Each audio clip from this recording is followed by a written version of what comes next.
Plastic debris harming marine life is a universal problem, and countless governments worldwide have officially recognised how important managing this large issue is. Due to this, there have been efforts within Australia and worldwide to monitor and decrease the problem. Unfortunately, the large amount of plastic debris in the sea is still increasing. This has become of a high priority as the plastic debris has been found to pose significant risk to our marine life. This project has been prepared with information found in publications, database extracts, media reports, trustworthy marine-based charities and official websites. The geographic extent of this investigation was focused only on Australian waters. The project will show how Australia could become a more environmentally sustainable country, specifically looking at the issue of plastic debris effect on marine life. The United Nations Joint Group of Experts on the Scientific Aspects of Marine Pollution estimated that land-based sources are responsible for up to 80% of marine debris, and the remainder was due to sea-based activities. Land-based sources of marine debris include stormwater littering, combined sewer overflows, and landfill. Ocean-based sources include commercial fishing or recreational boaters, research, military, and merchant vessels.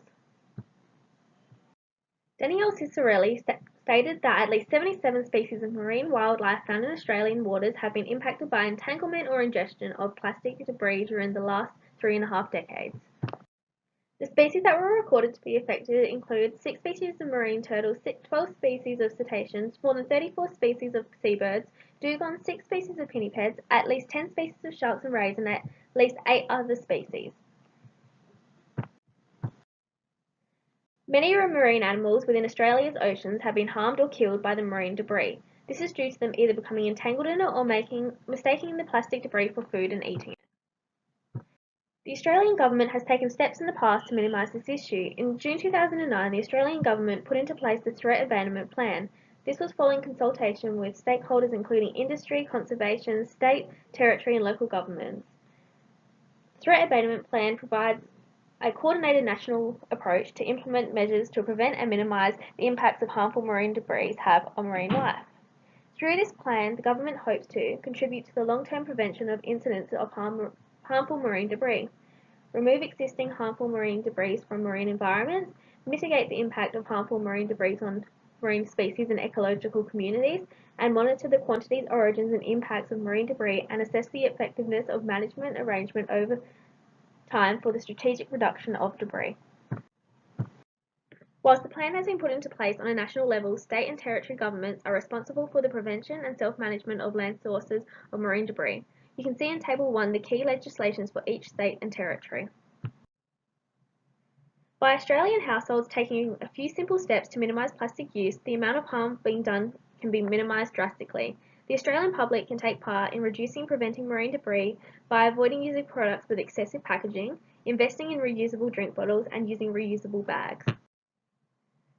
There are also many charities that require volunteers to help clean up our beaches. This includes the Clean Beaches program, which was set up by the government to award communities who work for a cleaner and more sustainable coastal environment. The Sea Shepherd Marine Debris campaign is also a very great group. They bring together all of the Sea Shepherd groups in Australia and the community to insist in keeping the oceans and waterways cleaner and safer for the marine life. As you can see, government organisations and non-government organisations have taken necessary steps to move forward in minimising the amount of marine debris going into the ocean. Unfortunately, further research has shown that this is still a large issue for marine animals. For this issue to be eliminated and controlled, a form of nationwide database would be necessary. This database would record impacts of plastic debris on marine life. Researchers, scientists, fishers and professions based around the marine area would be able to add to this system, and a reporting system would be available to the general public. The recorded data would involve time, date, location, species, condition, cause and fate. The information would then be used by researchers, scientists and government agencies to look at how this issue could be further minimised, and allow them to have more knowledge on what type of plastic debris affects which animals in what area. Not only would this be a great research tool, but it would also help to educate the general public on the implications of the plastic they use and then throw away. To find out more about this topic, we could research what would happen if a large amount of plastic debris keeps entering the ocean, how can Australia work with other communities and other countries to minimise the issue of plastic debris, which plastic debris is most problematic for Australian marine life. This project links to the Australian curriculum content descriptors for Year 5 Science Inquiry Skills. With guidance, pose, clarify questions, and make predictions about scientific investigations, as this project requires research on questions relating to the plastic marine debris and its effect on Australian marine life, with guidance from my tutor. It also relates to Year 6 science as a human endeavour.